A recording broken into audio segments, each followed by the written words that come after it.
est prêt à commencer. Que le Seigneur vous bénisse abondamment et merci d'être là pour adorer le Seigneur avec nous. Dieu vous bénisse.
Bonjour Église missionnaire évangélique baptiste de l'Outaouais. Voici vos annonces pour la semaine du 1er août 2021.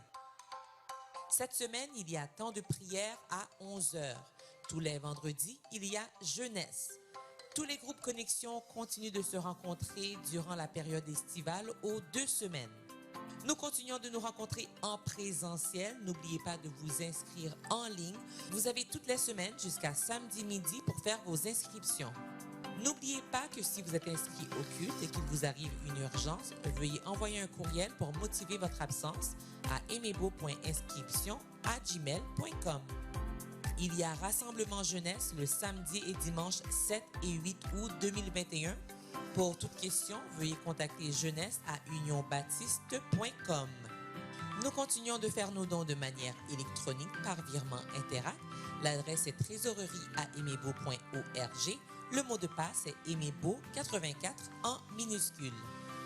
Nous souhaitons un joyeux anniversaire à tous ceux qui célèbrent un anniversaire de naissance, de mariage, de conversion cette semaine. Et à vous tous, bonne adoration.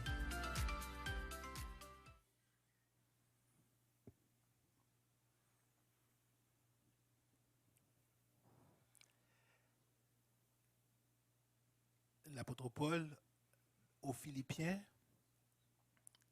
nous explique et nous partage l'importance que Jésus-Christ a dans sa vie. Il fait mention de son pédigré et il dit à quel point s'il y avait quelqu'un qui pouvait se croire juste, c'était bien lui. Par tous ses acquis, par sa race, par le fait qu'il est d'une certaine tribu, de certains peuples. Mais au chapitre 3, les versets 7 à 9, il fait cette belle éloge de notre Seigneur et Sauveur Jésus-Christ. Mais ces choses qui étaient pour moi des gains, je les ai regardées comme une perte à cause de Christ. Et même je regarde toutes choses comme une perte à cause de l'excellence de la connaissance de Jésus-Christ, mon Seigneur, pour lequel j'ai renoncé à tout. Je les regarde comme de la boue afin de gagner Christ et d'être trouvé en lui, non avec ma justice, celle qui vient de la loi, mais avec celle qui s'obtient par la foi en Christ, la justice qui vient de Dieu par la foi.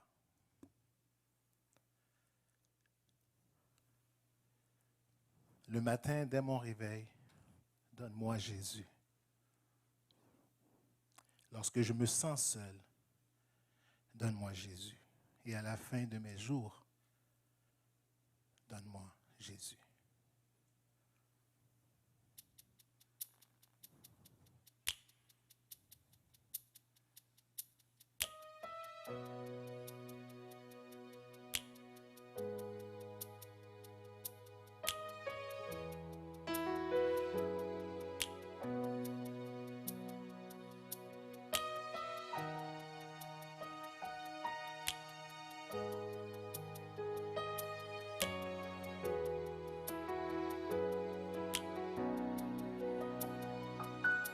Le matin est mon réveil.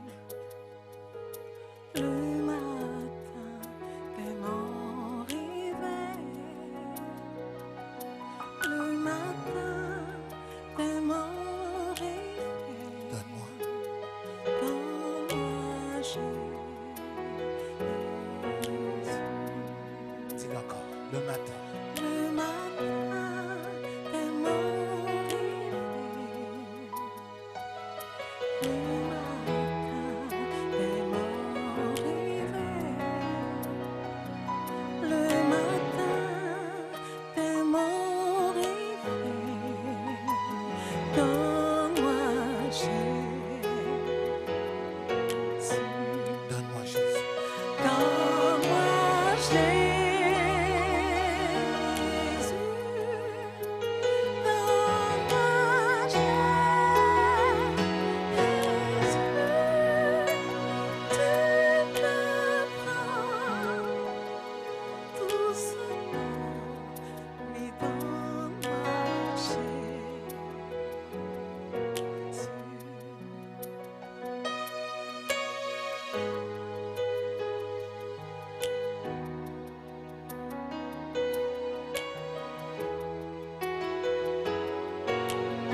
Et lorsque je suis seul, Et lorsque je suis seul, et lorsque je suis seul, et lorsque je suis seul, donne-moi Jésus. donne-moi Jésus. Donne-moi Jésus.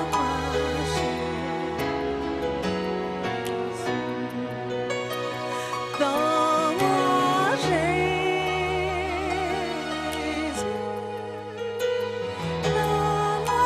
Tu me prends doucement, mais donne-moi Jésus.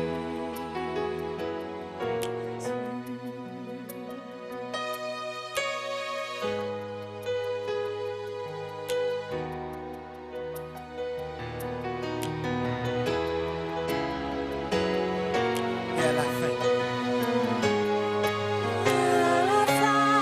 fin de mes jours,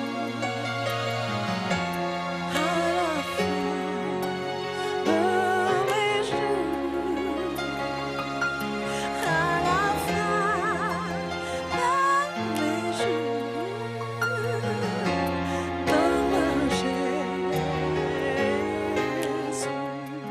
donne-moi. Donne-moi Jésus. Donne-moi Jésus. Tu me prends doucement, mais donne-moi Jésus. Dis encore, donne-moi Jésus. Donne-moi Jésus. Donne-moi Jésus. Tu me prends doucement, mais donne-moi Jésus. Tu peux prendre. Tu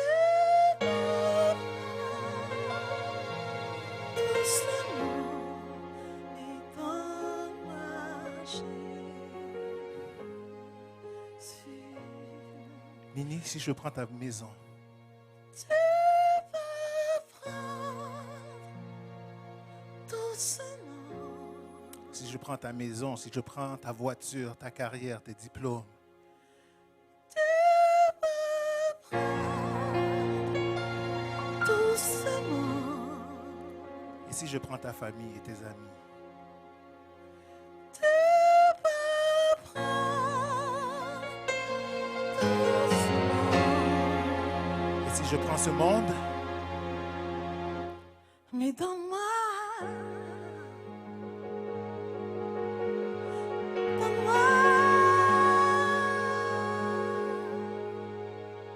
mon Jésus. Donne-moi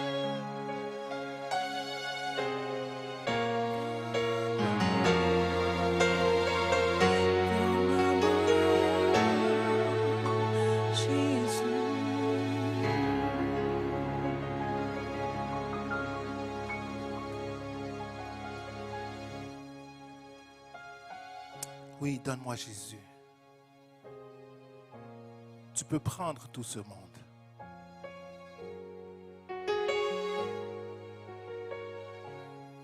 À cause de l'excellence de Jésus-Christ dans notre vie, rien ne peut compter plus que Jésus. De ce fait, dès le matin, à mon réveil, lorsque je me sens seul et abandonné, et à la fin de mes jours, donne-moi mon Jésus. Amen. Bienvenue, peuple de Dieu, dans la maison du Seigneur. Nous vous souhaitons la bienvenue à Emebo, Église missionnaire évangélique baptiste de l'Outaouais. C'est toujours un plaisir et une joie d'être en votre compagnie pour adorer ce Jésus, notre Seigneur et notre Sauveur, celui qui mérite toute la gloire et l'honneur. Nous allons continuer notre adoration en faisant une lecture que je ferai pour vous et qui sera projetée. La lecture se trouve dans le psaume 2.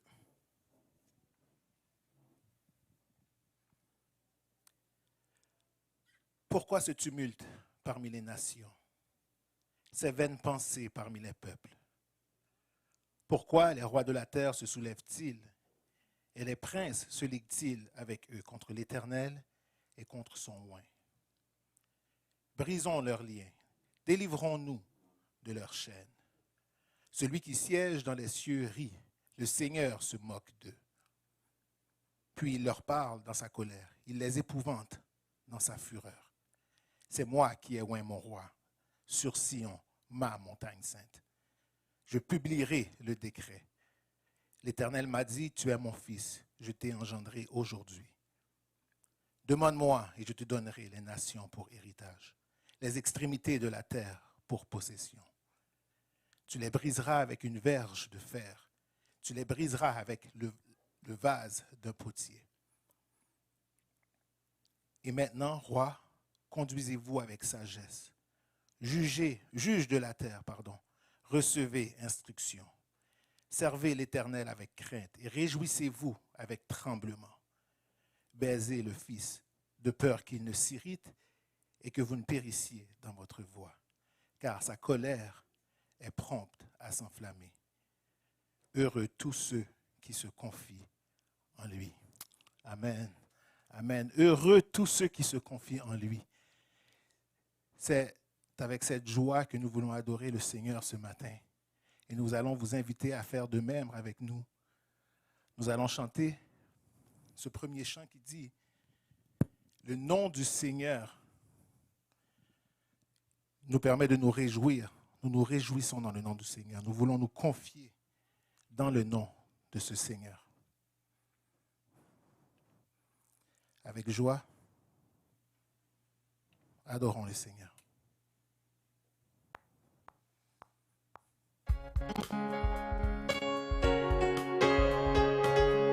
On peut taper des mains?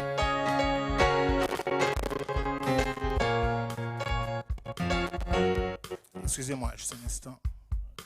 Petit problème technique. On va enlever ça ici. Désolé. All right.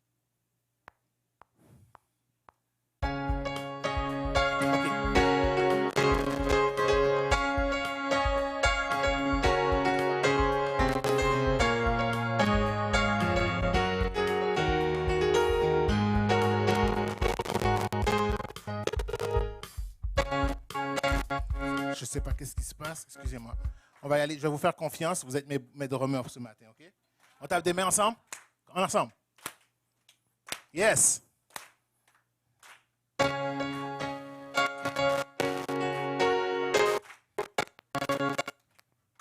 OK, un instant. Je ne vois pas qu'est-ce qui se passe ici. Excusez-moi, je vais juste faire un petit reset. Quand on travaille avec la technologie, c'est des choses qui peuvent arriver. On s'excuse. Nous allons adorer. L'ennemi peut faire ce qu'il veut, on va adorer ce matin quand même. All right. Reprenons.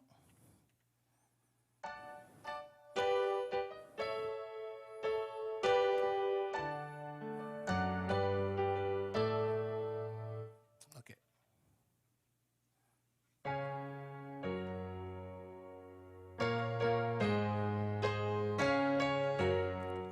Je devrais être bien.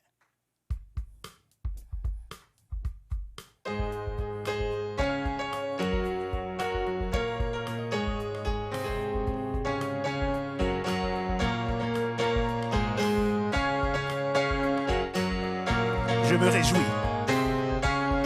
Je me réjouis dans le nom du Seigneur.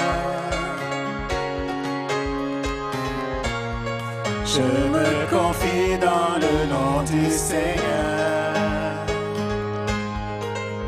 Je lève les mains. Je lève les mains dans le nom du Seigneur. Je danse de joie dans le nom du Seigneur. Disons-le encore une fois, je me réjouis dans le nom du Seigneur. Je me réjouis dans le nom du Seigneur. Je me confie. Je me confie dans le nom du Seigneur. Vers toi, Seigneur, je lève les mains. Je lève les mains dans le nom du Seigneur. Je danse de joie dans le nom du Seigneur. Disons ensemble, je célébrerai. Je célébrerai le nom de celui que mon cœur aime. Oui, je bénirai le nom de mon Sauveur.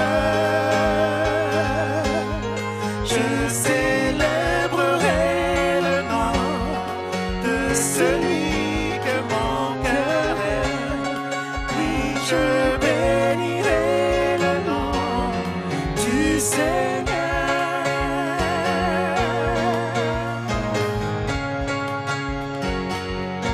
Je me réjouis. Je me réjouis dans le nom du Seigneur. Je me confie. Je me confie dans le nom du Seigneur. Vers toi, je lève mes mains, Seigneur. Je lève les mains dans le nom du Seigneur. Je danse. Je danse de joie dans le nom du Seigneur. Je célébrerai.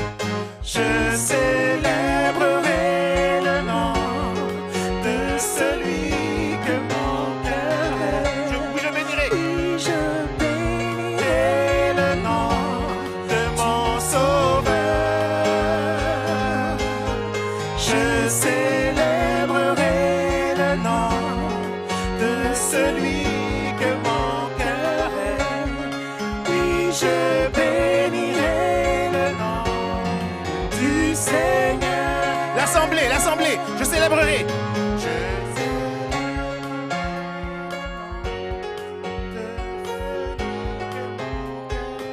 Je bénirai.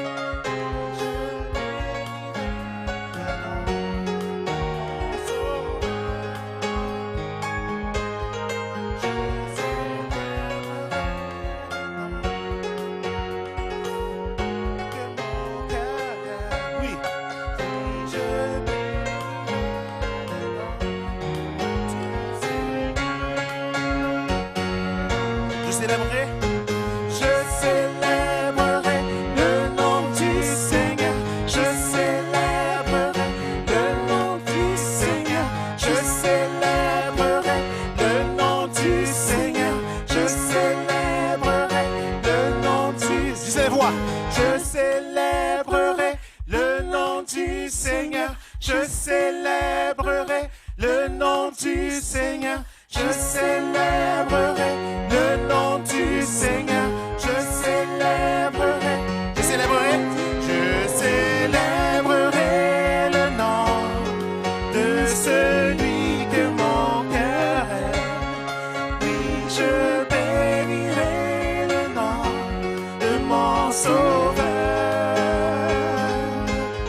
du Seigneur.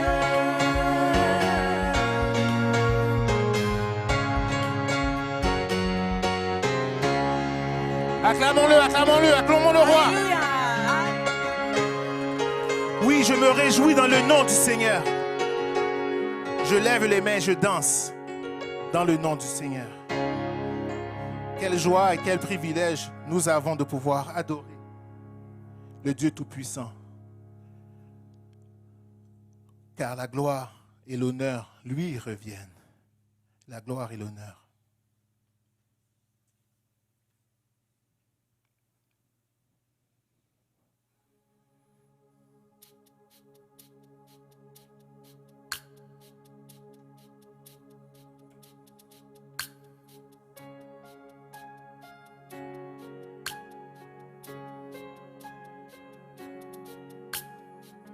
Gloire et honneur.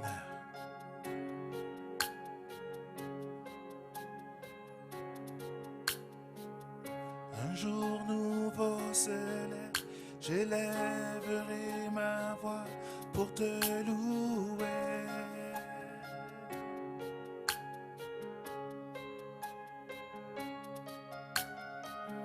Ton nom est sur mes lèvres, j'élèverai ma voix pour te chanter.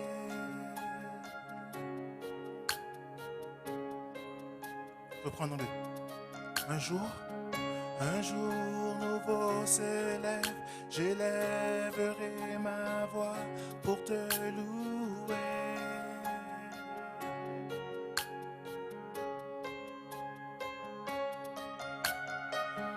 Un nom est sur mes lèvres, j'élèverai ma voix pour te chanter.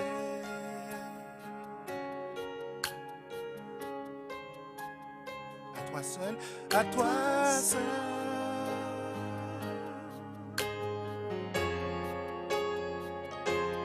Reviens la gloire. Et à toi seul, à toi seul.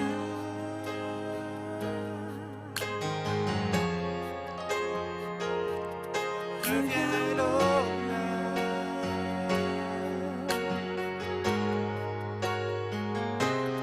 Quand ton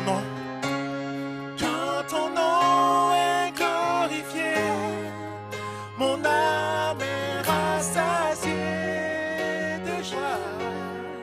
Gloire, gloire et honneur te reviennent. Quand la terre entière chante, elle s'écrie envers le roi des rois. Gloire et honneur te reviennent.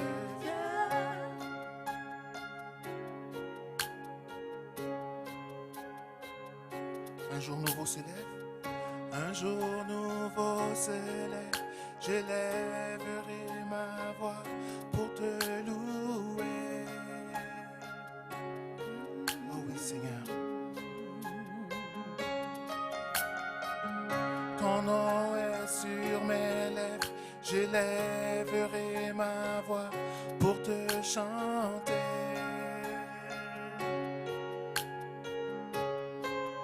À toi seul, à toi seul.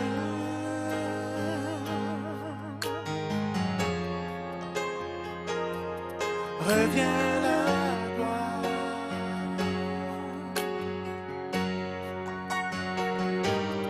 À toi seul.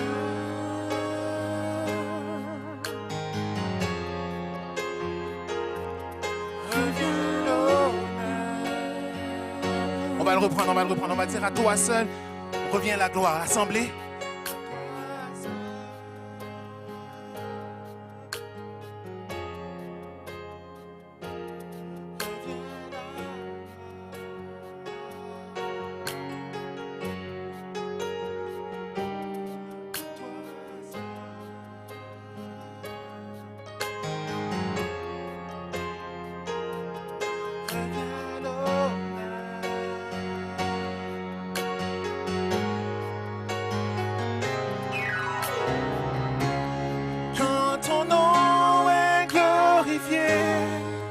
Mon âme est rassasiée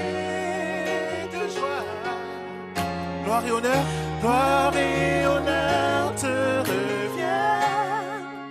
Quand la terre entière chante, elle s'écrie envers le roi des rois. Gloire et honneur te reviennent. Quand ton nom est glorifié, mon âme est rassasiée de joie. Gloire et honneur te reviennent. Quand la terre entière chante, elle s'écrie envers le roi des rois. Gloire et honneur te reviennent. Oh oui, toute la gloire et l'honneur te reviennent, Seigneur. Quand ton nom est glorifié, mon âme est rassasiée de joie. Gloire à toi, Seigneur. Quand la terre entière chante et s'écrie vers le roi des rois, gloire et honneur te reviennent.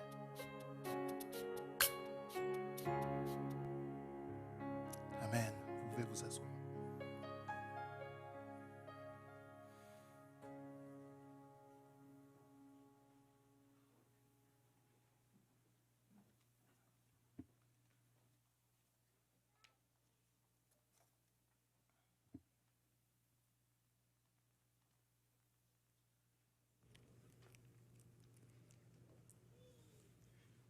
Avant de procéder à la prière, je vous salue au nom du Seigneur Jésus-Christ et nous sommes vraiment ravis d'avoir une visite du monde de notre église sœur à Pointe-aux-Trembles, voir un des anciens, Paul-André, Pierre-Jérôme, puis sa famille. Ça doit être pour le beau temps ici à Gatineau que vous êtes venus vous joindre à nous. Peu importe, on vous salue dans le nom du Seigneur, ça nous fait la joie. Encore une fois, lors d'une occasion plus heureuse de vous accueillir parmi nous pour louer le nom du Seigneur. Bienvenue, mon frère, mes sœurs, que le Seigneur vous bénisse abondamment comme nous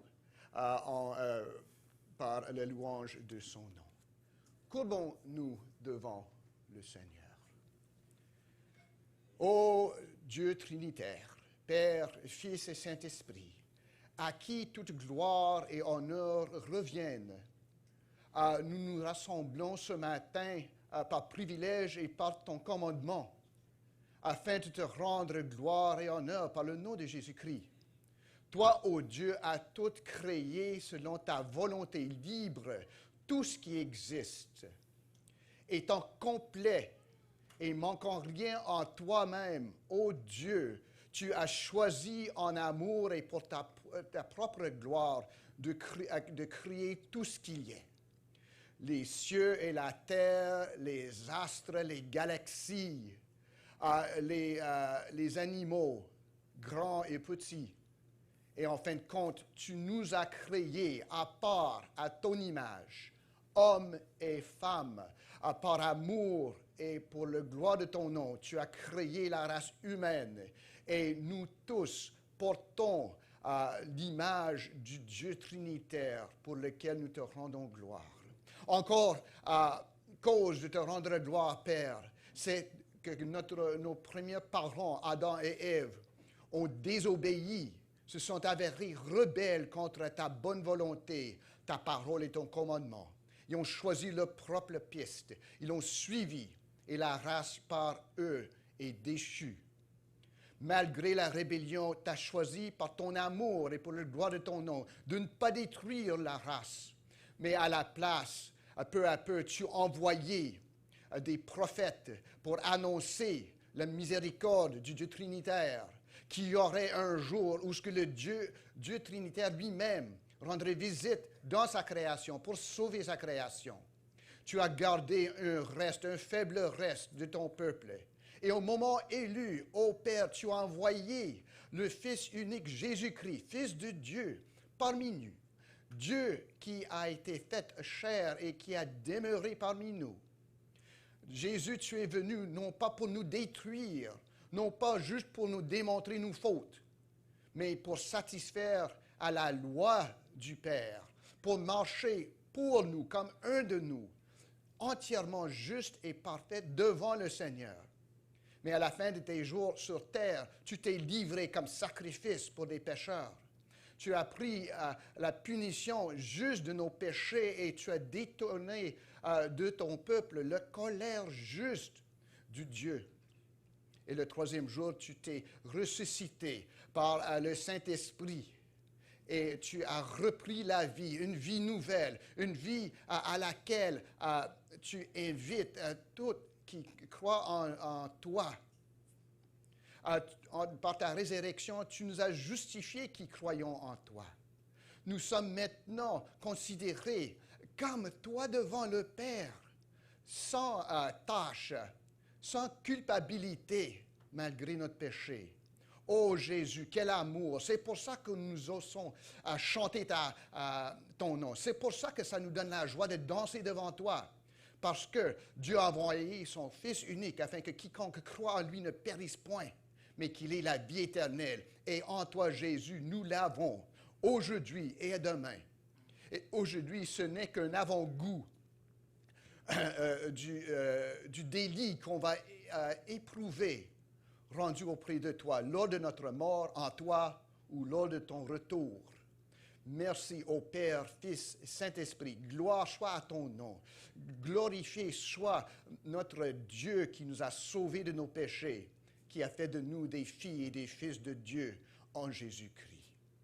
Nous confessons au Père que nous avons, malgré ceci, péché contre toi. Nous qui avons été sauvés par ta grâce, nous qui avons été instruits par la parole de Dieu, nous qui avons devant nos yeux l'exemple de Jésus-Christ, homme parfait, homme d'amour, nous avons péché. Nous avons fait ce qui nous convenait. Nous avons dit des choses qui ont blessé des autres. Nous avons gardé silence lorsque notre parole aurait été un baume en Gilead. Nous avons eu des pensées malsaines. Oh, merci Dieu que ces pensées ne soient pas réalisées. Et nos pensées ont été vraiment peu dignes des enfants de Dieu. Nous avons fait des choses qui ont fait mal aux autres. Et nous avons fait des choses qui ont servi nos propres fins en ne se tenant pas compte des besoins des autres. Oh Père, nous sommes pleins de péchés, mais toi, tu es plein de grâce. Et tu nous as sauvés, et tu nous pardonnes en Jésus-Christ. Non, c'est comme enfants pardonnés que nous cherchons ton pardon. Nous cherchons vraiment de nous excuser auprès de toi, pas à cause de notre grand mérite, mais à cause des mérites de Jésus-Christ et de l'amour de Jésus-Christ. Merci, Papa. Pardonne-nous. Et par ton Saint-Esprit, guide-nous dans l'obéissance et la joie devant Jésus-Christ. Aide-nous, ô Saint-Esprit de Dieu, de grandir de plus en plus dans la grâce de Jésus-Christ, à ressembler de plus en plus à Jésus-Christ en amour et en obéissance au Père, afin que tu sois glorifié, ô Dieu, et que nous puissions éprouver la joie de marcher avec Jésus-Christ. Donc nous nous engageons à marcher avec toi, ô Jésus. Sois-nous en aide, ô Esprit de Dieu, afin que le Père soit glorifié de la manière que nous marchons selon Jésus-Christ. Nous te rendons grâce pour la semaine qui vient de s'achever, pour les maladies qu'on n'a pas poignées. Nous te rendons grâce pour les petits bébés qui ont été introduits à notre assemblée. Une bénédiction pour nous et pour les familles. Aide ces familles, nous te prions, ô Dieu, à élever ces enfants dans la crainte et l'amour de Dieu. Aide-nous à venir en aide à eux lorsque les besoins se présenteront. Merci pour tout ce que tu nous as donné, la liberté, la santé, un abri, des vêtements, de la nourriture, de l'eau qui n'est pas dangereuse à boire, la sécurité sur les routes, la liberté de marcher dans les rues, sur les trottoirs, d'aller magasiner sans crainte. Merci pour tous ces bienfaits envers nous. Mais à quoi ça serait sans le salut? Oh, avant tout, oh Père, nous te remercions de ce que tu as en Jésus-Christ à sauver ton Église par ta grâce souveraine. Et tu nous as appelés à toi et tu nous as donné une place où vivre, une famille à laquelle nous puissions nous joindre. Merci, ô Dieu, pour ta miséricorde envers nous des pécheurs en Jésus-Christ. Nous prions, ô Père, pour notre monde. Nous prions pour le désordre, pour la rébellion qu'expriment toujours les fils d'Adam.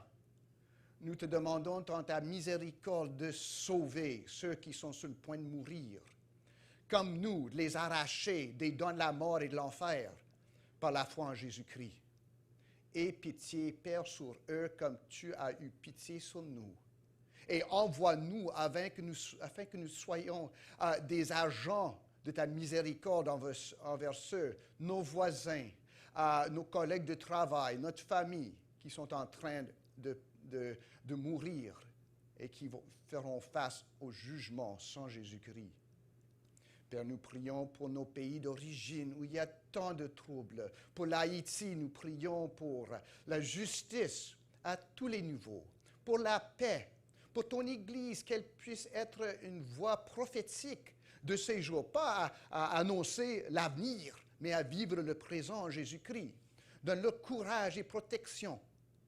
Nous prions pour les familles là-bas qui ont peur de sortir, que tu puisses rétablir la sécurité, enlever un esprit de rébellion et de vengeance. Établis la paix, nous te prions. Ça doit venir de toi, ô Père. Ça ne peut venir d'ailleurs que de ta main miséricordieuse. Donc, aie pitié, nous te prions. Pour le Madagascar, pris par la sécheresse, en prise avec la COVID, aie pitié, ô Père. Pour le Congo et le Cameroun, pour le Salvador, pour tant d'autres pays qui luttent avec des problèmes de COVID, de rébellion, de besoins, même pour les biens quotidiens. Aie pitié, nous te prions, ô Père.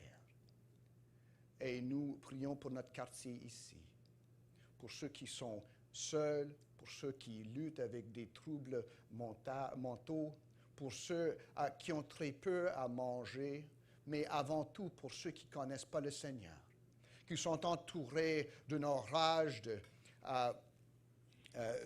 ténébreuse.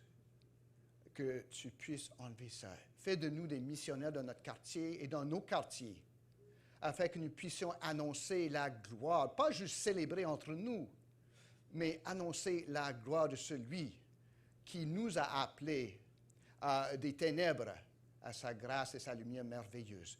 Que nous agissions afin que d'autres se joignent à nous pour célébrer le bonheur, la bonté de Dieu en Jésus-Christ. Et nous te demandons tout ceci au nom de Jésus, le seul nom qui est donné parmi les hommes afin que nous soyons sauvés. Au nom de Jésus, nous prions. Amen. Et maintenant, on va prier avec les jeunes, avec les moins âgés, les moins poils grises. Donc, prions avec et pour nos enfants. Ô Père Céleste, nous te rendons grâce pour les jeunes qui sont parmi nous. Nous te rendons grâce pour leur énergie, pendant que bien de leurs amis ne fréquentent pas l'Église, ils sont venus ici pour apprendre de toi, Jésus. Nous te rendons grâce pour ceux qui sont donnés à toi par la grâce déjà, jeunes ou encore plus jeunes. Nous te rendons grâce. Donne-leur, nous te prions, la persévérance, de grandir dans la foi, d'enseigner même nous qui sommes plus anciens, plus âgés, dans les façons de faire de Jésus-Christ. Nous prions pour nos jeunes qui ne connaissent pas encore le Seigneur, que tu puisses les appeler à toi-même à un jeune âge, afin qu'ils aient des décennies à rendre service à Jésus et à glorifier et à honorer le nom de Jésus devant les autres. Protège nos enfants, nous te prions, qu'ils puissent agir avec leurs amis, leurs familles, comme petit missionnaire de Jésus-Christ, comme une ambassade du Très-Haut, même un petit âge, parce que l'âge ni la taille ne comptent pas, mais la grandeur de notre grand Dieu. Donc, nous prions ainsi pour nos enfants, au nom de Jésus. Amen. Amen. Bien, on va procéder maintenant à célébrer la table du Seigneur. Je vous rappelle, la table du Seigneur, ce n'est pas une marque d'honneur, mais c'est une table familiale. Ça veut dire que la table du Seigneur est ouverte aux pécheurs. Si vous êtes parfait, vous n'en avez pas besoin, mais vous n'avez pas besoin d'être parfait pour vous présenter à la table. Cependant, la table ne sauve pas. Les éléments, ce n'est pas Christ là-dedans. Là. La table du Seigneur, c'est un moyen de grâce de Jésus-Christ pour nous aider dans notre marche quotidienne avec Jésus-Christ. Donc, la table est ouverte à tous ceux qui se sont livrés par la grâce de Dieu à Jésus-Christ, qui sont disciples de Jésus-Christ, même si vous boitez un peu dans votre discipulat. C'est ouvert à ceux qui ont obéi à Jésus-Christ en passant par les eaux de baptême. Parce que c'est bien beau de dire que j'aime Jésus-Christ, mais aimer Jésus-Christ, selon la Bible, c'est faire ce qu'il nous dit de faire. Et la première chose qu'il nous dit de faire, sinon on l'aime, on se fait baptiser comme lui a été baptisé. Dans la table du Seigneur, je vous invite, tout croyant, toute croyante, de vous présenter ici. Vous qui vous êtes baptisés, vous êtes en communion avec votre Église locale, présentez-vous pour bénéficier de la bonté de Jésus-Christ. Je vais lire pour nous le passage habituel. Il faut faire attention parce que bien des fois, des habitudes peuvent nous aveugler, nous rendre sourds à ce que dit le Seigneur.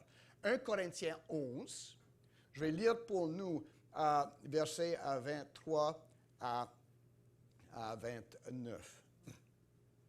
Écoutons la parole de Dieu. 1 Corinthiens 11, 23 à 29. Car j'ai reçu du Seigneur ce que je vous ai enseigné. C'est que le Seigneur Jésus, dans la nuit où il fut livré, prit du pain. Et après avoir rendu grâce, le rompit et dit, « Ceci est mon corps, qui est rompu pour vous. Faites ceci en mémoire de moi. » De même, après avoir soupé, il prit le coupe et dit, « Cette coupe est la nouvelle alliance dans mon sang. Faites ceci en mémoire de moi toutes les fois que vous en boirez. Car toutes les fois que vous mangez ce pain, que vous buvez cette coupe, vous annoncez la mort du Seigneur jusqu'à ce qu'il vienne. C'est pourquoi celui qui mangera le pain ou boira la coupe du Seigneur indignement sera coupable envers le corps et le sang du Seigneur. Que chacun donc s'éprouve soi-même et qu'ainsi il mange du pain et boit de la coupe. Car celui qui mange et boit sans discerner le corps du Seigneur mange et boit un jugement contre lui-même. On peut se poser la question, pourquoi le pain et la coupe? Puis Jésus, comme c'est sa manière de faire, ne nous explique pas en noir et blanc pourquoi, mais il nous indique clairement pourquoi. C'est une façon de nous souvenir, de nous rappeler Jésus-Christ, ce qui est son amour et ce qu'il a fait. Il nous donne le pain et le jus. Puis ça reste pain et jus, ça ne devient pas autre chose. Ce n'est pas la magique ici. Mais le pain représente pour nous, j'ai oublié, c'est quoi? Le corps meurtri de Jésus-Christ. Ça nous rappelle que Dieu a pris chair et a demeuré parmi nous, que Dieu n'a pas honte de sa création, mais aime tellement sa création qu'il est rentré parmi sa création, s'est livré pour sa création. Donc ça, c'est important. Ça veut dire que nous rentrons dans la création de Dieu, puis nous circulons, pas juste parmi les croyants, là, puis en chantant des hymnes, mais en circulant dans le monde pour lequel Jésus s'est livré. Nous interagissons avec nos voisins. Nous prenons notre part. Lorsqu'on a du travail à faire, nous le faisons avec notre force, avec honnêteté. Mais nous rentrons dans la création pour laquelle Jésus s'est livré. Le corps nous rappelle ça. Le corps nous rappelle, c'est un sacrifice. Comme les sacrifices de l'Ancienne Alliance, c'est le sacrifice ultime qui pardonne nos péchés et qui nous réunissent à Dieu, qui rend propice le Père envers ses enfants. Et la coupe, c'est la coupe de la nouvelle alliance. Pas l'ancienne alliance avec tous ses règlements, mais c'est dans le sang de Jésus-Christ, Fils de Dieu lui-même, qu'on est scellé, qu'on fait partie maintenant de la famille, de l'Assemblée de l'Alliance. On a fait alliance avec Dieu. Il promet à nous d'être notre Père. D'être notre Père pour l'éternité. Il s'est promis, si on veut, à nous. On a chanté « Donne-moi Jésus, donne-moi Jésus ». Moi, j'aime ce chant-là. Mais, quoi bon chanter « Donne-moi Jésus » si Jésus ne s'est pas donné à nous avant? Puis c'est ça qui fait passer. Donc, lorsqu'on boit ça, on dit « Jésus s'est donné à moi, à l'Église, à tous ceux qui croient, pour faire alliance avec nous. » Pas selon des règlements puis des sacrifices, mais selon lui-même. Donc, nous mangeons et nous buvons, nous rappelons de ce que Jésus a fait et annonçons ce que Jésus a fait jusqu'à ce qu'il revienne. Puis c'est une autre, la dernière promesse là-dedans, c'est que Jésus va revenir.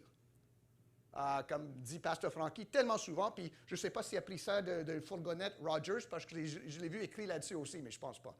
C'est le meilleur reste à venir. Puis nous buvons ça en regardant de l'avenir. Parce que le meilleur reste à venir, c'est Jésus qui va revenir. On va d'abord, avant de prendre le pain et la coupe, on va chanter.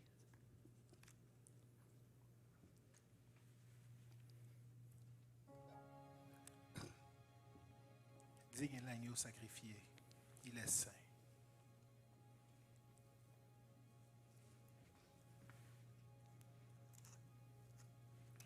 Pendant ce temps où nous nous examinons nous-mêmes, écoutez ce chant spécial qui sera interprété par la sœur Nini.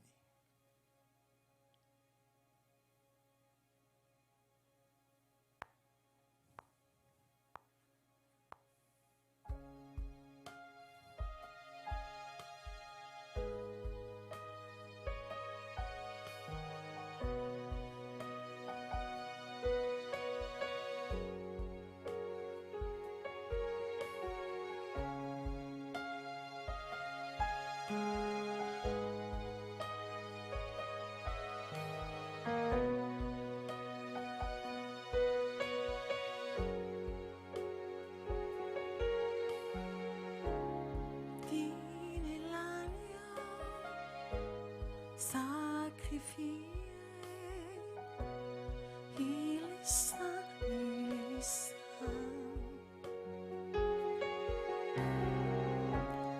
Un chant nouveau à celui qui siège sur le trône de grâce. Digne à l'agneau.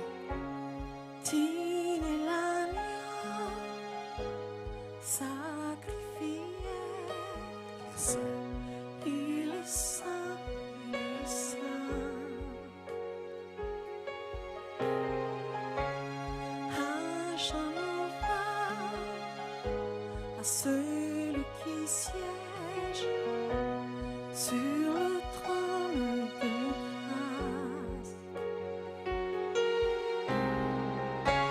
Saint, oui, saint, trois fois saint, est le Seigneur tout-puissant, qui est et qui revient.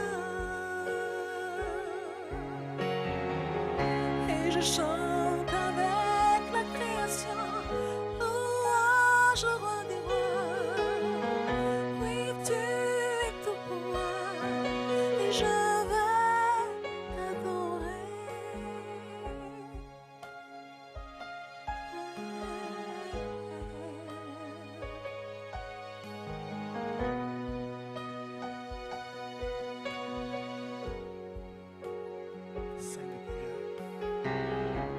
Saint des couleurs de l'arc-en-ciel, entouré d'éclairs, bruit de tonnerre.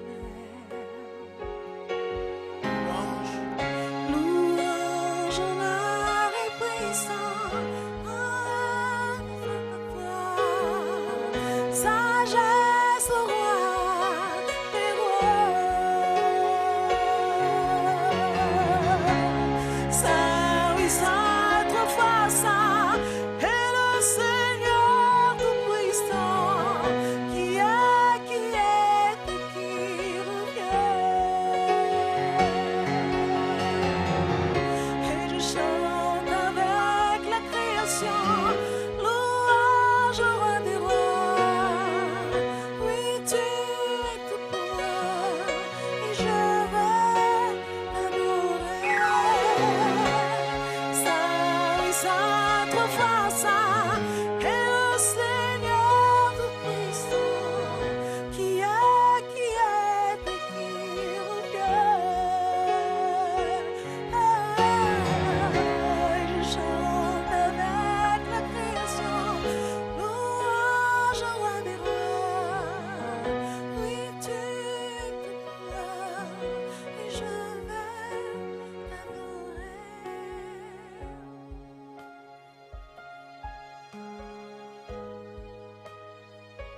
bouleversé au seul écho au seul écho de ton nom.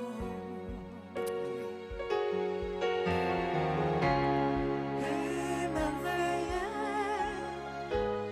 oui, bouleversé au seul écho de ton nom. Quel est ce nom? Dis, Jésus, ton nom est puissant. Jésus, ton nom est puissant, source et souffle de vie. Dans la mer merveilleuse. Saint, oui, Saint, trop fort, est le Seigneur tout-puissant, qui est et qui revient. Et je chante avec la création, louange au roi des rois. Oui, tu es tout pour moi, et je vais t'adorer. Dernière fois, Saint. Saint, oui, Saint, trop fort, Saint, est le Seigneur tout-puissant, qui est et qui revient. Et je chante avec la création, louange au roi des rois. Oui, tu es tout pour moi, et je vais t'adorer.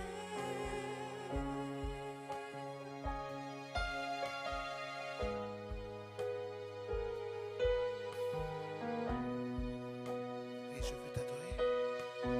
Je vais t'adorer.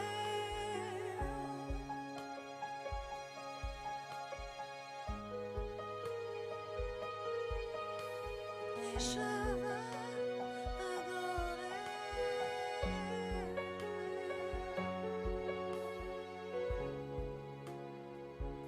Amen.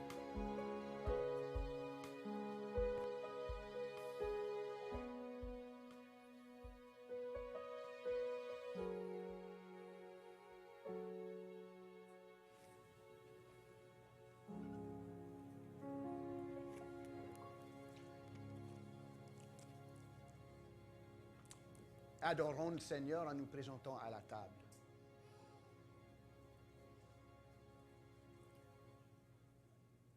J'ai reçu du Seigneur ce que je vous ai enseigné.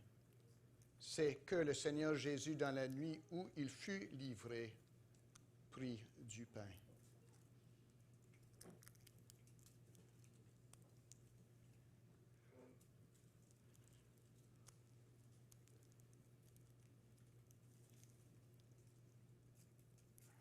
Pour moi, il a eu bien moins de misère à enlever ce pain-là de son sarcophage que moi.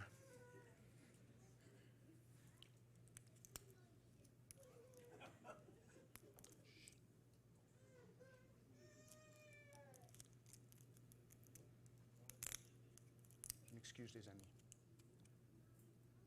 Il a dit,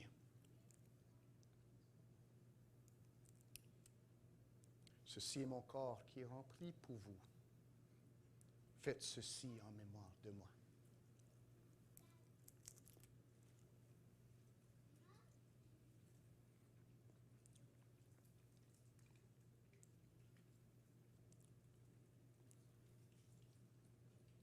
De même, après avoir soupé, il prit la coupe et dit, cette coupe est la nouvelle alliance en mon sang. Faites ceci en mémoire de moi toutes les fois que vous en boirez. On en boit en mémoire de Jésus.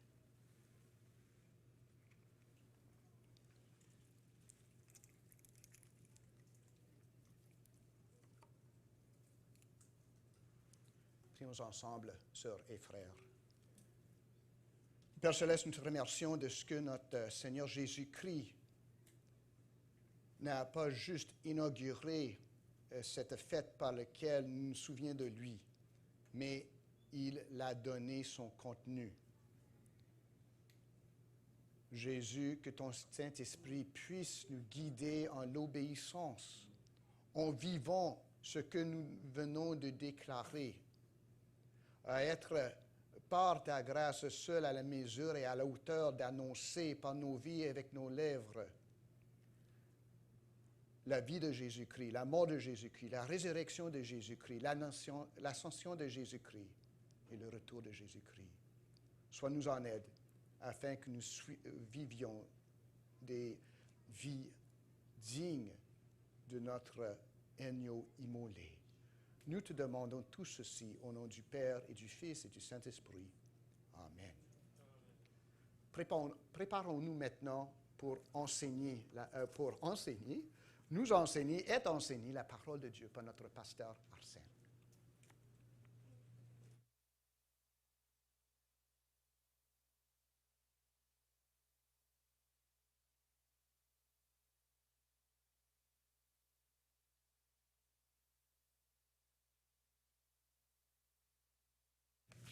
Je vais vous inviter à ouvrir votre Bible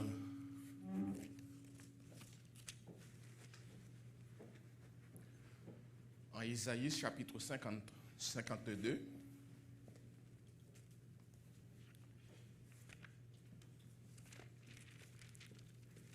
Isaïe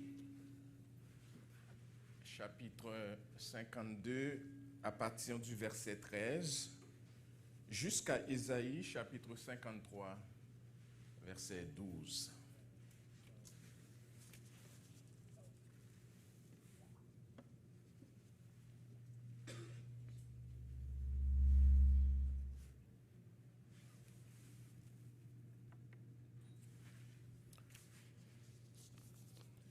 Je lis pour vous, pour nous, Isaïe chapitre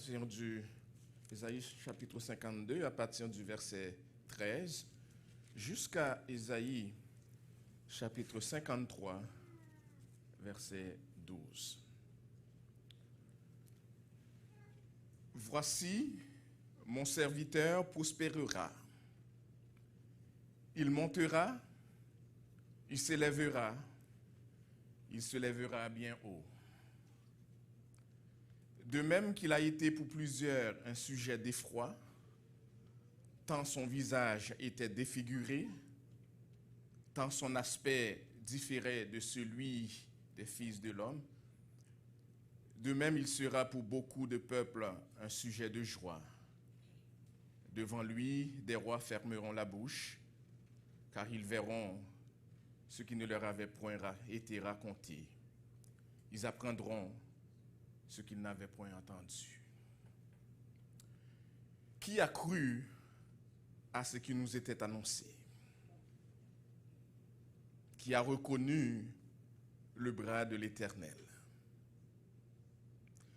Il s'est élevé devant lui comme une faible plante, comme un rejeton qui sort d'une terre desséchée. Il n'avait ni beauté ni éclat pour attirer les regards, et son aspect n'avait rien pour nous plaire. Méprisé, abandonné des hommes, homme de douleur et habitué à la souffrance, semblable à celui dont on détourne le visage, nous l'avons dédaigné, nous n'avons fait de lui aucun cas. Cependant, ce sont nos souffrances qu'il a portées, c'est de nos douleurs qu'il s'est chargé, et nous l'avons considéré comme puni, frappé de Dieu et humilié. Mais il était blessé pour nos péchés, brisé pour nos iniquités. Le châtiment qui nous donne la paix est tombé sur lui, et c'est par ses meurtrissures que nous sommes guéris. Nous étions tous errants comme des brebis, chacun suivait sa propre voie, et l'Éternel a fait retomber sur lui l'iniquité de nous tous. Il a été maltraité et opprimé, il n'a point ouvert la bouche. Semblable à un agneau qu'on mène à la boucherie, à une brebis muette devant ceux qui l'attendent, il n'a point ouvert la bouche. Il a été enlevé par l'angoisse et le châtiment. Et parmi ceux de sa génération, qui a cru qu'il était retranché de la terre des vivants et frappé pour les péchés de mon peuple? On a mis son sépulcre parmi les méchants, son tombeau avec les riches, quoiqu'il n'eût commis de violence, qu'il n'eût point de fraude dans sa bouche. Il a plu à l'Éternel de le briser par la souffrance, après avoir livré sa vie au sacrifice pour le péché. Il verra une postérité et prolongera ses jours. Et l'œuvre de l'Éternel prospérera entre ses mains. À cause du travail de son âme, il rassasiera ses regards. Par sa connaissance, mon serviteur juste justifiera beaucoup d'hommes, et il se chargera de leurs iniquités. C'est pourquoi je lui donnerai sa part avec les grands. Il partagera le butin avec les puissants, parce qu'il s'est livré lui-même à la mort et qu'il a été mis au nombre des malfaiteurs, parce qu'il a porté les péchés de beaucoup d'hommes et qu'il a intercédé pour les coupables. Quel chapitre! Quel chapitre! Une Bible en condensé, une Bible en miniature, nous dit Spurgeon. C'est le message de l'Évangile dans son essence. Et je ne peux pas vous cacher que je tremble devant ce chapitre et je prie que le Seigneur me donne tout ce qu'il faut pour l'enseigner, tellement qu'il est riche. Spurgeon a dit, lorsque notre sujet nous rapproche de la passion de notre Seigneur, nos sentiments doivent être profondément solennels. Notre attention intensément sérieuse. Il dit, écoutez, le fléau tombe. Oubliez tout sauf ces meurtrissures. Nous avons chacun notre part dans la flagellation. Nous l'avons tous percé. Nous l'avons tous blessé. Et la question qui se pose ce matin est la suivante. Est-ce que nous avons été tous guéris par ces meurtrissures? C'est certain que nous l'avons tous blessé. C'est certain que nous l'avons tous percé. Mais la question que je vous pose ce matin est la suivante. Est-ce que vous avez été guéris jusqu'à maintenant par ces meurtrissures? Notre Seigneur, notre Dieu, nous avons besoin de l'onction de ton Saint-Esprit pour enseigner ta parole dans sa simplicité et dans la fidélité. Donne-nous l'onction de ton Esprit, Père, et ouvre nos oreilles à tous, de manière à ce que l'enseignement de ta parole soit entendu, compris, mais surtout mis en application. De manière à ce que nous ne soyons pas juste des personnes qui entendons le message de l'Évangile, pour qui il n'y a aucun changement ni transformation, mais que nous soyons des vrais disciples de Jésus-Christ, transformés par le message de l'Évangile et l'action du Saint-Esprit. Fais-le pour la gloire de ton Saint-Nom et notre bénédiction à chacun. Par Jésus-Christ, notre Seigneur et Sauveur. Amen. Amen. Nous avons devant nous, chers amis, ce matin, un des passages les plus connus et les plus aimés de la Bible. Vous connaissez Ésaïe 53, vous aimez lire ce texte. Il s'agit de la vision, du message central de la vision d'Ésaïe. Il s'agit du 4e chant du serviteur de l'Éternel. Pour vous, à Aimebo, qui étudiez avec nous ce livre depuis le début de l'année, le livre d'Ésaïe, vous savez qu'on a déjà touché les différents chants du serviteur de l'Éternel qu'on a retrouvé dans chapitre 42, versets 1 à 9, où le texte nous a présenté le serviteur de l'Éternel comme étant rempli du Saint-Esprit. Nous l'avons étudié au chapitre 49, versets 1 à 7, où il a été présenté comme étant le prophète au chapitre 50, versets 4 à 11, le prophète nous l'a présenté comme étant obéissant. Et ici, au chapitre 52, 53, nous l'avons comme étant substitut au pécheur. Il a été sur la croix à notre place. À notre place. Ce qui est à la fois extraordinaire et surprenant dans le texte qui est devant nous, c'est que dans ce passage, contrairement aux autres chants du serviteur, le serviteur est silencieux. Il n'a point ouvert la bouche. Dans les autres chants, nous l'avons vu parler, chanter, nous l'avons vu exprimer ce qu'il a à nous dire. Mais ici, dans le texte qui est devant nous, il reste silencieux, même lorsqu'on l'amène.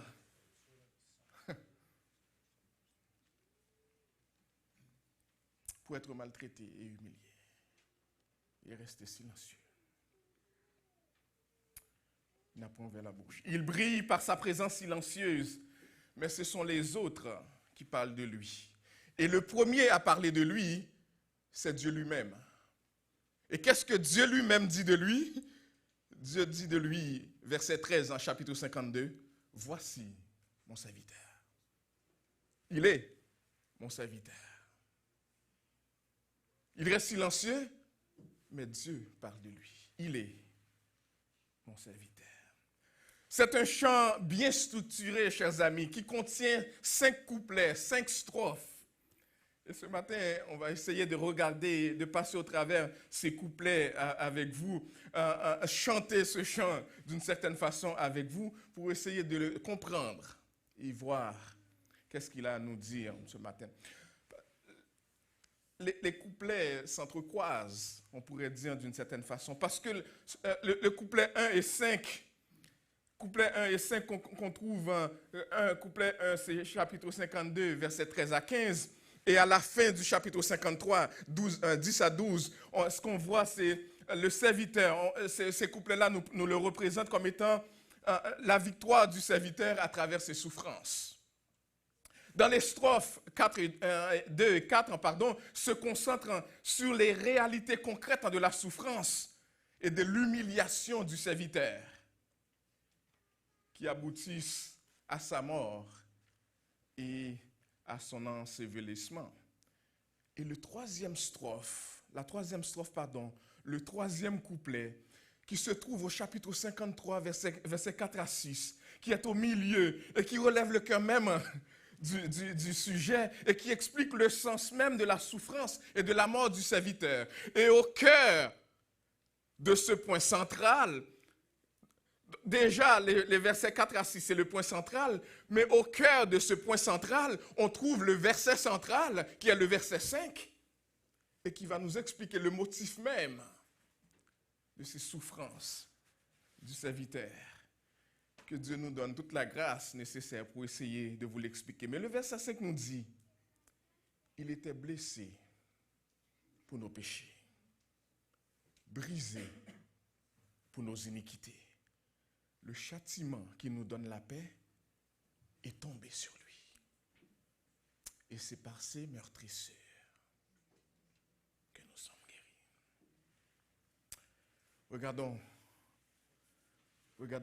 Regardons ce texte couplet après couplet.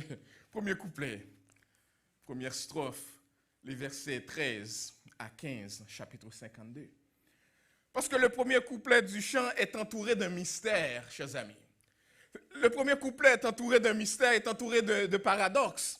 Pourquoi? Parce que au verset 13, le texte nous dit que le serviteur de l'Éternel prospérera. Au verset 13, le texte nous dit, le serviteur de l'Éternel montera, il se lèvera bien haut, un peu pour montrer sa glorification qui viendra. C'est ce qu'on voit dans le verset 13. Mais tout de suite au verset 14, regardez avec moi, tout de suite au verset 14, il semble qu'il y ait quelque chose qui a changé, parce que ce serviteur qui prospérera, ce serviteur qui montera, qui se lèvera bien haut, ce qu'on voit de ce serviteur, c'est un serviteur défiguré. C'est un serviteur qui est tellement défiguré qu'on ne voudra même pas le regarder.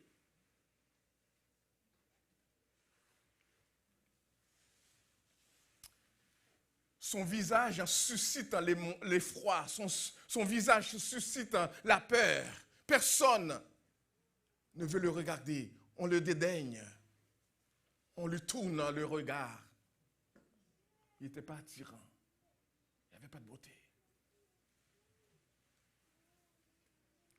Il est tellement défiguré qu'il ne ressemble pas à un être humain. À tel point que on pouvait se poser la question, comment peut-il s'agir de la même personne? Cette personne qui va être glorifiée ou exaltée, ou cette personne dans l'humiliation qu'on ne peut même pas regarder.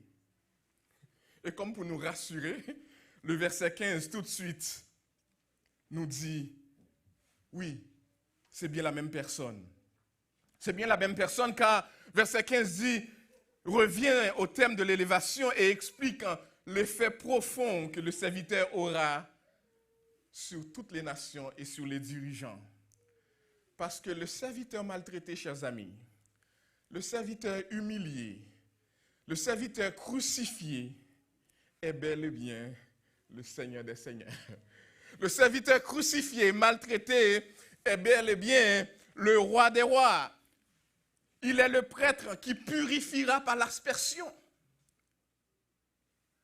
Et je dois vous expliquer, quand le texte nous dit au verset 15 qu'il purifiera par l'aspersion, vous savez, dans l'Ancien Testament, pour entrer en présence de Dieu, un prêtre devait asperger soit de l'eau, soit avec de l'huile ou avec le sang, asperger une personne ou une chose pour le mettre en état de se présenter en présence de Dieu.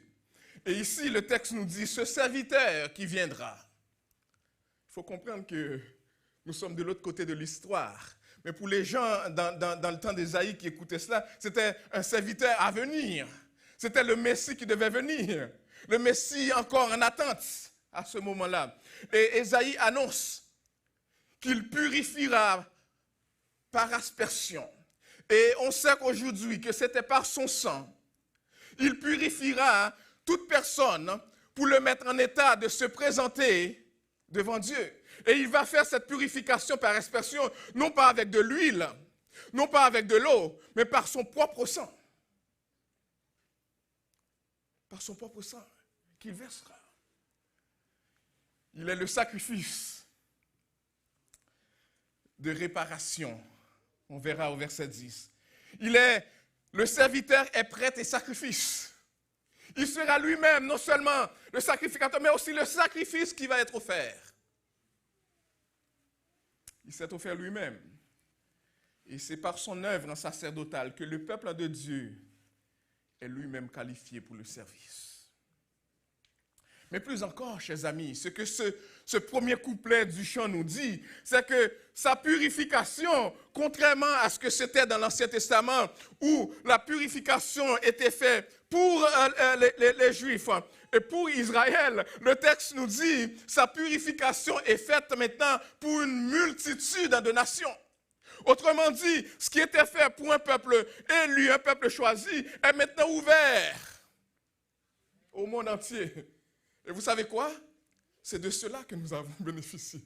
Et c'est pour cela que nous sommes ici aujourd'hui. Pour toutes les nations, incluant nous. Pas seulement pour Israël. Comme nous dit Marc 10, verset 45. Celui que l'on considère comme impur, frappé de Dieu, celui dont on se détourne le visage, c'est celui-là même qui purifiera les autres. Sagesse de Dieu, paradoxe extraordinaire, mais réalité biblique. Celui dont on se détourne le visage, celui qu'on considère comme impur, c'est celui-là même qui viendra purifier toutes les nations. Sagesse de Dieu qui nous dépasse. Mais regardons le deuxième couplet. Le deuxième couplet du chant se trouve au chapitre 53, les versets 1 à 3. Le deuxième couplet du chant nous présente le serviteur comme étant méprisé et rejeté. Le texte nous dit qui a cru à ce qui nous était annoncé. qui a reconnu le bras de l'Éternel. Fait référence à son intervention ici. Il s'est levé devant lui comme une faible plante, comme un rejeton qui sort d'une terre desséchée. N'avait ni beauté ni éclat pour attirer nos regards. Et son aspect n'avait rien pour nous plaire. Méprisé et abandonné des hommes, homme de douleur et habitué à la souffrance, semblable à celui dont on détourne le visage. On a le témoignage des témoins qui parlent de lui et on voit des réactions négatives face à lui. Le texte nous dit qu'il a grandi pour être méprisé et rejeté par les hommes. Grandi pour être méprisé et rejeté par les hommes. Nous l'avons considéré comme puni. Frappé de Dieu, disent les témoins. Et avec l'interrogation au premier verset, on revoit ici la perplexité des témoins face à ce serviteur. Pour le monde incroyant, chers amis, tout cela semble tout à fait faux. Mais au verset 2, on retrouve une description de la personne du serviteur. Et au verset 3, une description de son ministère et de sa vie qui confirme que c'est bel et bien le serviteur de l'Éternel. Il n'avait aucun des attributs de majesté et de gloire. Par deux fois dans le texte, nous apprenons qu'il était méprisé. Je ne sais pas si vous êtes familier avec les Haïtiens, mais s'il y a une chose que les Haïtiens n'aiment pas, c'est qu'on les méprise. Vous savez, quand on nous parle et puis on ne donne pas de réponse, puis ça vient nous chercher. J'imagine que mes frères et sœurs d'autres générations sont comme ça aussi. Le mépris rabaisse. Le mépris rabaisse une personne. Et c'était cela que le sauveur de l'humanité vivait. On le regardait avec dédain, comme quelqu'un qui ne vaut rien.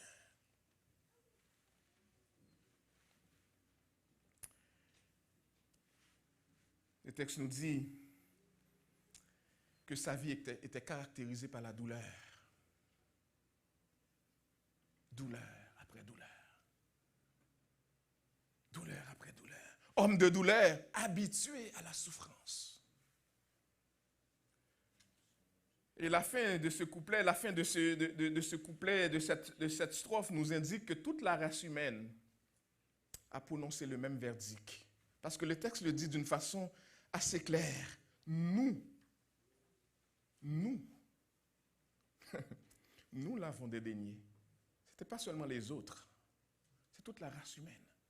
Si nous étions à la place de ces gens-là, à ce moment-là, nous aurions fait la même chose. Nous aurions prononcé le même verdict, nous aurions fait la même chose, nous l'aurions dédaigné aussi.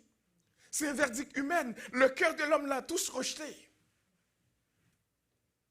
Et malheureusement, nous continuons à le faire encore aujourd'hui.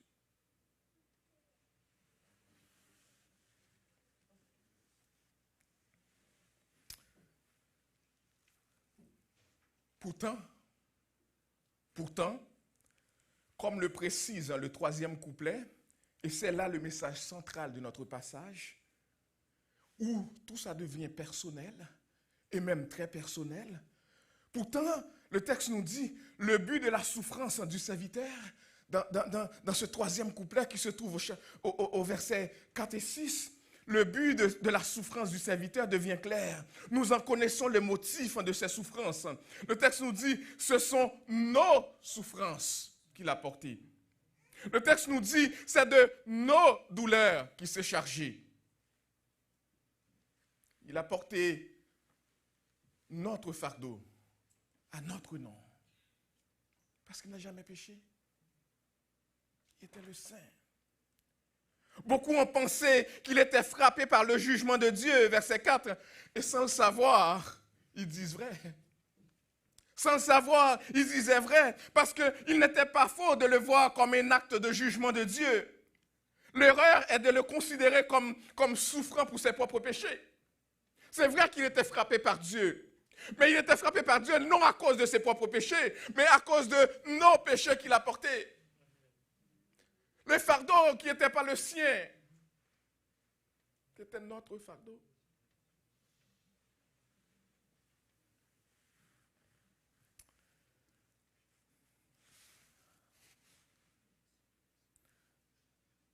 portez nos iniquités. Portez nos iniquités pour nous donner la paix. Quel échange! Vous avez déjà vu ça comme échange, vous?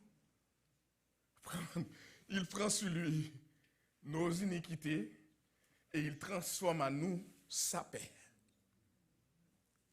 Quel échange! Quel échange!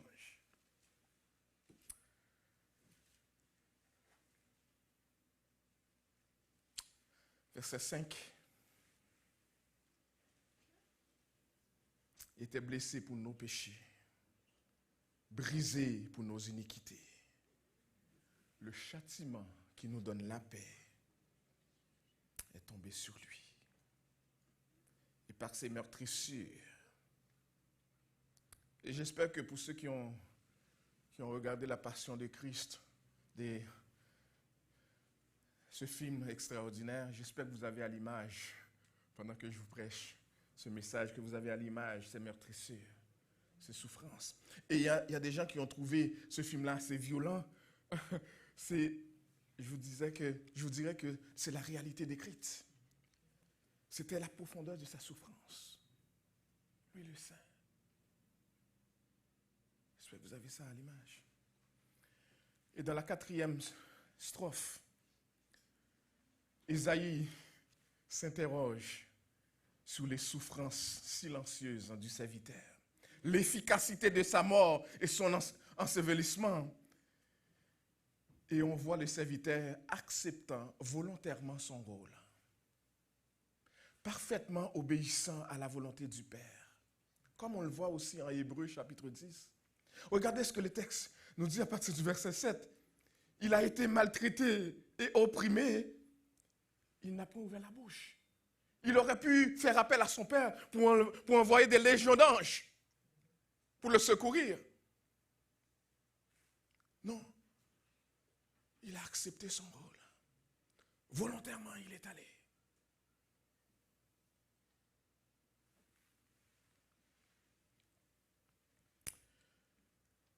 Il n'a point ouvert la bouche. Semblable à un agneau qu'on mène à la boucherie, à une brebis muette devant ceux qui l'attendent, il n'a point ouvert la bouche. L'injustice de sa condamnation et la violence de sa mort sont soulignées au verset 8. Regardez avec moi, verset 8. Il a été enlevé par l'angoisse et le châtiment. Et parmi ceux de sa génération, qui a cru qu'il était retranché de la terre des vivants et frappé pour le péché de mon peuple? Il y avait une violence telle, une haine.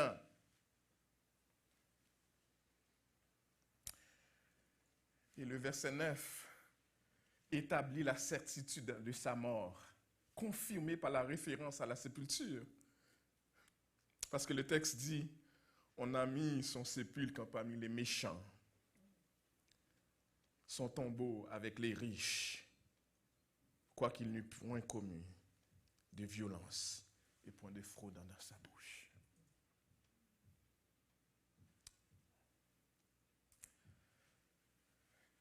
Mais tout n'est pas fini là.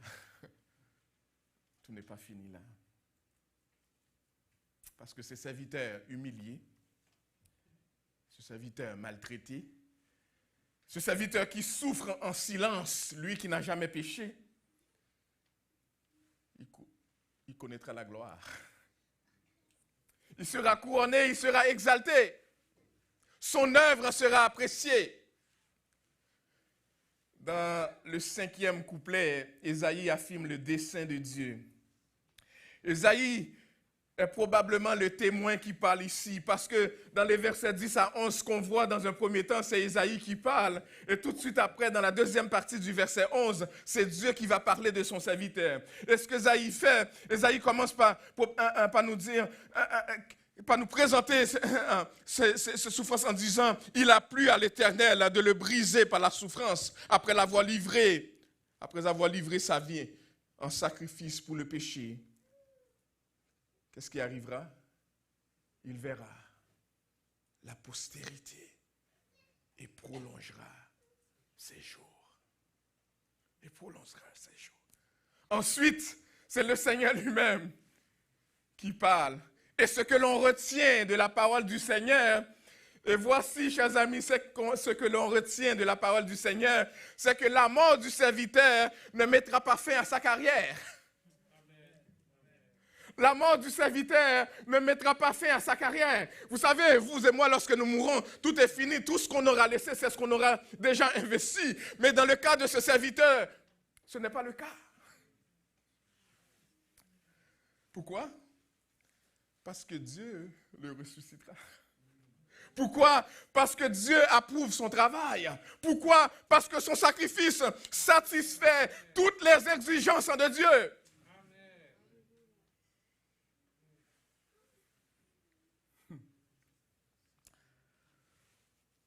Pourquoi? Parce que Dieu va le glorifier. Dieu va l'élever, exalter son Saint-Nom. En Actes chapitre 8, versets 30 à 38, Actes chapitre 8, versets 30 à 38 nous rapporte le récit de la rencontre de Philippe avec l'eunuque éthiopien. L'eunuque éthiopien qui revenait de Jérusalem et qui s'interrogeait sur Ésaïe chapitre 53, versets 7 à 8. Philippe lui posait la question suivante. Comprenez-vous ce que vous lisez? Il était en train de lire Ésaïe chapitre 53, versets 7 et 8. Et Philippe lui pose la question, est-ce que vous comprenez ce que vous lisez? Est-ce que vous savez de quel prophète il s'agit? Parce qu'il est important de savoir, pas seulement de lire et de comprendre qu'il y a quelque chose qui va arriver. Il faut saisir la profondeur de ce que vous lisez. Et moi, je pourrais vous poser la question de la même manière que Philippe l'a fait à l'eunuque éthiopien. Vous qui lisez Ésaïe 53, vous qui aimez Ésaïe 53 et qui lisez ce chapitre, est-ce que vous comprenez de qui il s'agit? Est-ce que vous comprenez ce que vous lisez? Parce que c'est important. C'est important. Ce que vous lisez aujourd'hui, et ce que vous avez peut-être déjà lu, ce que nous lisons aujourd'hui, a été accompli il y a maintenant plus de 2000 ans. L'œuvre du Messie dont le prophète parle dans ce chant a été accomplie. Grâce à l'œuvre du Messie, la ville infidèle peut devenir fidèle. Le cœur humain rebelle peut être transformé parce que son œuvre a été accomplie. Et le cœur humain qui est rebelle aujourd'hui peut être transformé en une vie de foi et d'obéissance par l'œuvre de ce serviteur. Ce serviteur, c'est le Messie. Ce serviteur, c'est le Fils de Dieu. Ce serviteur, c'est Jésus-Christ qui est venu en chair et en os. 100% homme, même lorsqu'il était 100% Dieu, qui est venu dans ce monde, vécu parmi nous, porter le fardeau de nos péchés, aller jusqu'à la croix, payer la dette de nos péchés, pour que nous ayons la vie éternelle.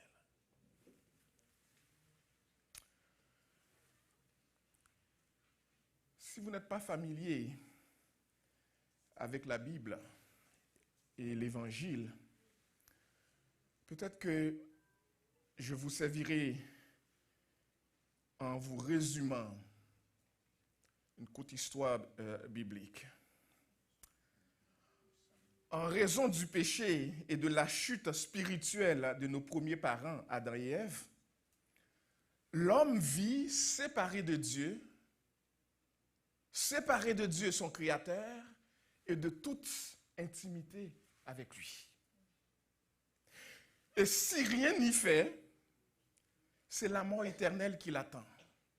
La mort physique et la mort spirituelle, une mort ou une vie séparée totalement de son Dieu créateur.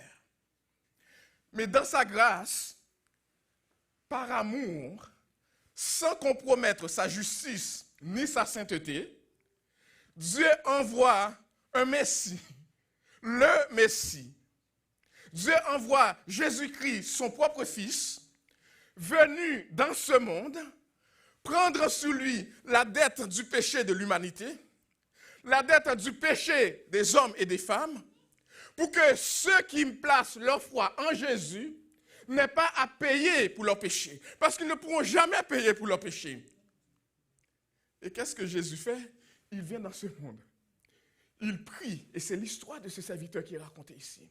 Prie, il a été sur la croix, humilié, maltraité, percé, battu, crucifié, mis à mort, mais ressuscité. Pourquoi? Pour que tous ceux qui placent leur foi en lui n'aient pas à connaître la mort éternelle.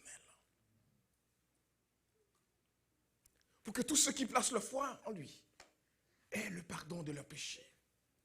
Et contrairement à ce qui a été fait dans l'Ancien Testament, où chaque année, on devait reproduire ce genre de sacrifice, il a payé la dette de nos péchés une fois pour toutes. Au point qu'une fois qu'on met notre foi en lui, on est libre. Pas libre de faire ce qu'on veut, mais libre de le servir. Libre de vivre une vie épanouie qui glorifie Dieu.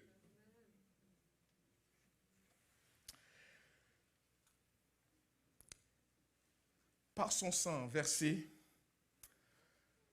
à la croix de Golgotha, il a payé la dette de nos péchés. On n'a plus à porter le fardeau du péché. Ceux qui reçoivent Jésus-Christ comme Sauveur et Seigneur sont marqués maintenant par le sceau de l'Esprit de Dieu qui leur dit qu'ils appartiennent maintenant à Dieu. Ils sont fils de Dieu. Ils sont réconciliés avec ce Dieu dont leur péché les séparait. Ils sont réconciliés à lui par l'œuvre de Christ. Ils entretiennent maintenant une relation éternelle avec lui sur la base de l'œuvre de la personne de Jésus-Christ, qui était le Messie annoncé, qui est déjà venu et qui est maintenant le roi qui règne éternellement et à jamais.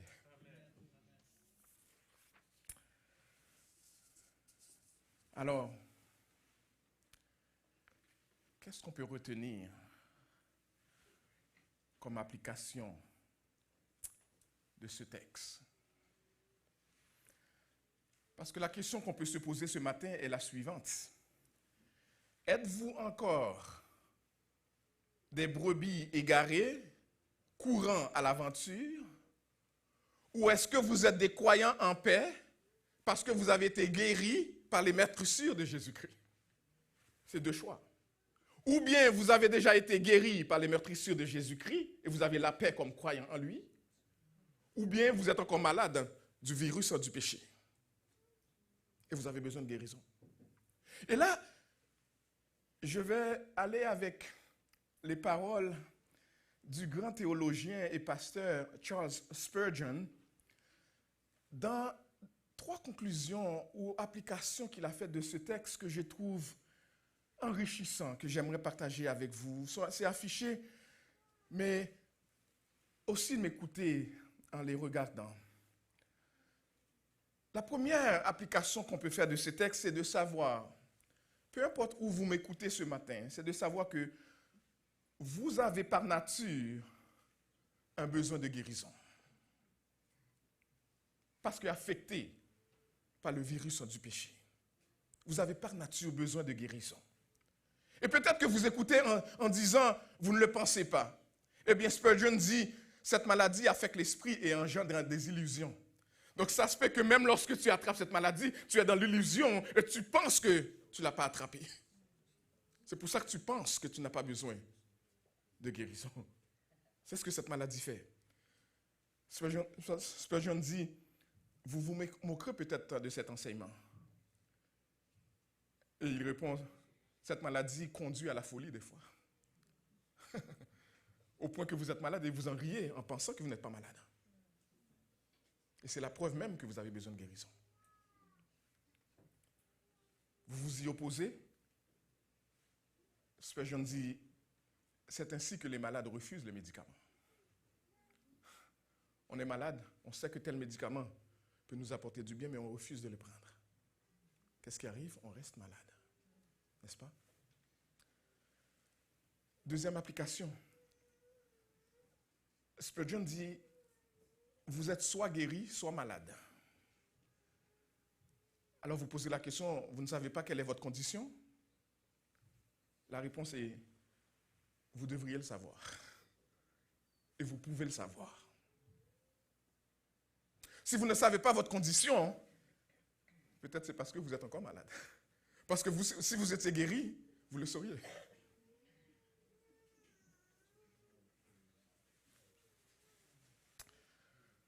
Alors, peut-être que vous posez la question, pourquoi vous n'êtes pas guéri? Eh bien, parce que vous avez besoin du remède. Et le remède de Jésus-Christ est encore puissant pour votre guérison. Et c'est ce remède que j'aimerais vous recommander ce matin. Mais regardez comment le chant se termine au chapitre 53, la fin du chant. Le chant se termine par un message pour les coupables. La fin du verset 12 nous dit, parce qu'il a porté les péchés de beaucoup d'hommes et qu'il a intercédé pour les coupables. Ce que j'aimerais te dire ce matin, si tu me permets de te tutoyer, reconnais que c'est pour toi coupable, que Christ, l'innocent, a subi le châtiment. Reconnais qu'il a été brisé, meurtri, humilié, crucifié pour toi. Pour toi. Et reconnais qu'il est le canal de grâce de Dieu, le seul canal de grâce de Dieu pour le pécheur. Et reçois-le comme ton sauveur et ton Seigneur. Si tu fais cela, tu partageras le grand bonheur qui est le sien. Mais voici une dernière application de ce message. Si vous êtes guéri, alors comportez-vous en conséquence. Si vous êtes guéri par les meurtrissures de Jésus-Christ, frères et sœurs en Jésus-Christ, comportez-vous en conséquence. Quittez la société malade. Faites le travail d'une personne guérie. Louez le médecin par excellence qui t'a guéri. Vivez pour lui rendre gloire. Et publiez ses louanges à tous ceux qui ne sont pas encore guéris, mais qui ont besoin de guérison, parce que vous avez compris ce qu'est le sens de la guérison que ce médecin peut donner. Faites cela pour la gloire de Dieu. Et c'est à cela que ceux qui sont guéris sont appelés. J'ai invité mon frère à venir avec ma soeur. Est-ce qu'on n'a pas besoin de Jésus? Donne-moi Jésus. On va rechanter ce chant pour terminer. Donne-moi Jésus. Et même si on nous prenait tout le monde, si on nous laisse sans Jésus, si on tient à Jésus, on a tout ce dont on a besoin. Que le Seigneur nous bénisse abondamment.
Donne-moi Jésus.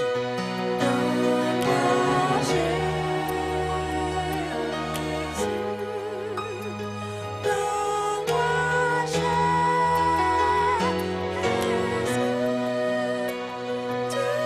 Tu m'apprends tout simplement. Et donne-moi Jésus.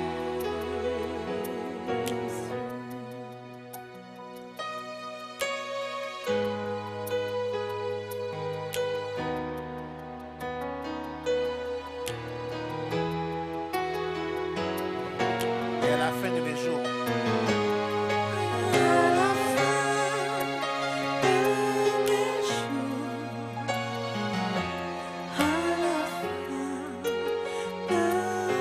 jours, à la fin de mes jours, à la fin de mes jours, donne-moi Jésus. juste l'assemblée, donne-moi Jésus.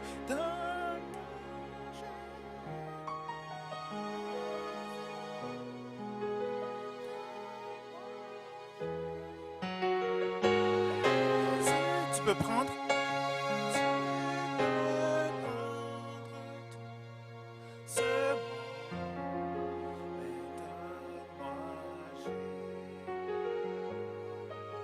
Une dernière fois, donne-moi Jésus.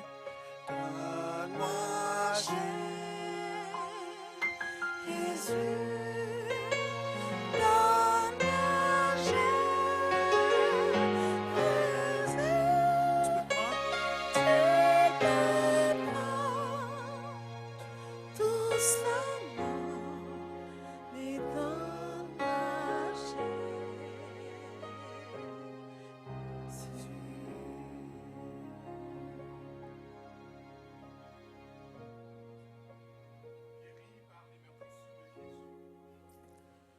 Eh bien, allez dans le monde. Faites connaître la guérison. Faites connaître ce que Jésus a fait. Allez en paix. Que la paix de Dieu soit avec chacun d'entre vous. Bonne semaine en Jésus-Christ.